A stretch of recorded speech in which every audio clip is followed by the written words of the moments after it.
अस्सलामुअलैकुम to all of you. Welcome to my YouTube channel. जिन लोगों ने अब तक मेरे चैनल को सब्सक्राइब नहीं किया प्लीज़ वो इसे सब्सक्राइब कर लें और अपने कमेंट ज़रूर किया करें।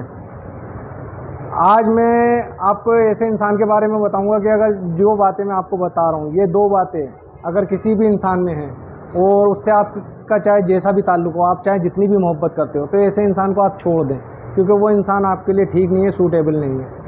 तो बात करेंगे ऐसे इंसान के बारे में कि ऐसी क्या बातें हैं कि जिस इंसान का आपके साथ होना आपके लिए ज़्यादा नुकसानदेह बजाय ना होने के।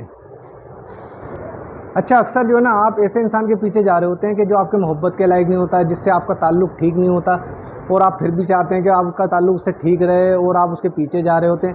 तो मैं ऐसे ही इंसान के बारे में जो है आपसे बात करूंगा। मैं कुछ क्वालिटीज़ बताऊंगा। अगर किसी इंसान में ये दो क्वालिटीज़ हों तो ऐसे इंसान को आप छोड़ दें तो ज़्यादा बेहतर है आपकी ज़िंदगी के लिए, क्योंकि बाज़ लोगों का ज़िंदगी में होना जो है ना, वो बहुत ज़्यादा नुकसानदेह होता है और जिसकी वजह से आप डिप्रेशन में रहते हैं और सुकून आपका ख़राब होता है। ऐसे इंसान का ना होना ज़्यादा बेहतर होता है ज़िंदगी में।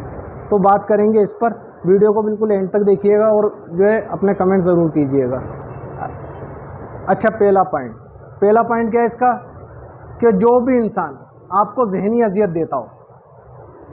अच्छा, कहा जाता है leave it far and bear the suffering, मतलब कि दूर रहकर तकलीफ़ बर्दाश्त कर लें। जैसे कोई भी इंसान आपको मेंटली तौर पे जो है ना टॉर्चर करता है और ज़हनी अजियतें देता है, जिसकी वजह से आप जो है ना प्रॉब्लम से रहते हैं, डिप्रेशन में रहते हैं, तो ऐसे इंसान से दूर रहकर तकलीफ़ बर्दाश्त कर लें उसके ना होने की, बजाय इसके कि उसके आप साथ रह के अपने मनपसंद इंसान के जो है ना साथ के लिए, कि आप चाहते हैं कि आपका ताल्लुक़ उससे हमेशा सही रहे और ठीक रहे, और आप कंप्रोमाइज़ करते रहते हैं लाइफ में, और ऐसा इंसान आपके लिए ठीक नहीं होता, वो आपके लिए सिर्फ और सिर्फ परेशानी होता है। तो उससे बेहतर है कि आप उससे दूर रहकर उसकी तकलीफ़ बर्दाश्त कर लें, ना कि उसको अपने पास रख के ज़हनी अजियतों में मुब्तला रहें, जिससे आप जो है परेशानी में मुब्तला हो जाते हैं और आप इन सब चीज़ों को जो है ना सोचते नहीं हैं।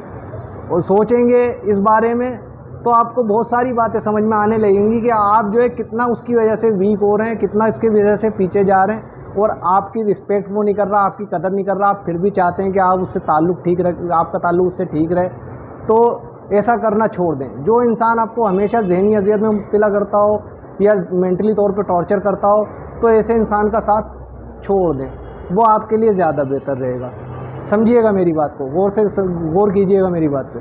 अब आते हैं इसकी सेकंड चीज़ के ऊपर, कि अगर जो इंसान जो आपसे जलन और हसद रखे, तो ऐसे इंसान से भी जो है ना आप कोशिश करें कि जितना हो सके उससे दूर रहें, उससे अपना ताल्लुक़ कम कर दें।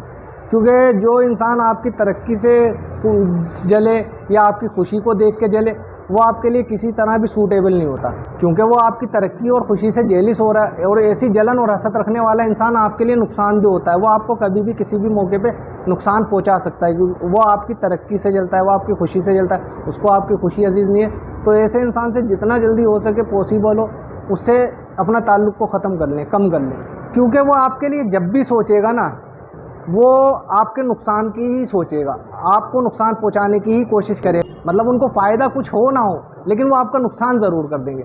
अच्छा, इसमें जब आप नुकसान में जाते हैं तो आपके लिए प्रॉब्लम्स खड़ी होती हैं। तो कोशिश करें कि ऐसे लोगों से, ऐसे इंसान से ताल्लुक़ कम कर लें जो आपसे जलन और हसद रखता हो। वो आपकी तरक्की के लिए और आपकी खुशी के लिए जो है सूटेबल नहीं होते, और जब आपकी खुशियाँ जिसको अजीज़ नहीं है, तो ऐसे इंसान के साथ रह के मतलब आप क्या करेंगे। समझिएगा मेरी बात को, जो है गौर करिएगा। हाँ, ये है कि इनसे नफ़रत ना करें, क्योंकि यही आपके वो असल फ़ैन हैं जो ये जानते हैं और उनको पता होता है कि हमसे बेहतर है या बेहतर होने वाला है। तो ऐसे इंसान से नफ़रत ना करें, लेकिन इनसे ताल्लुक़ ज़रूर ख़त्म कर लें। बात को समझिएगा। उम्मीद है कि मेरी इन बातों से आपने कुछ सीखा होगा, कुछ समझा होगा। जिन लोगों ने अब तक मेरे चैनल को सब्सक्राइब नहीं किया प्लीज़ वो इसे सब्सक्राइब कर लें और अपने कमेंट ज़रूर किया करें, वीडियो को लाइक और शेयर भी करें। बाकी आप सबके लिए मेरी दुआ है कि अल्लाह ताला आपको हमेशा खुश और आबाद रखे। आमीन सुम्मा आमीन। Thank you watching this video. अल्लाह हाफिज़।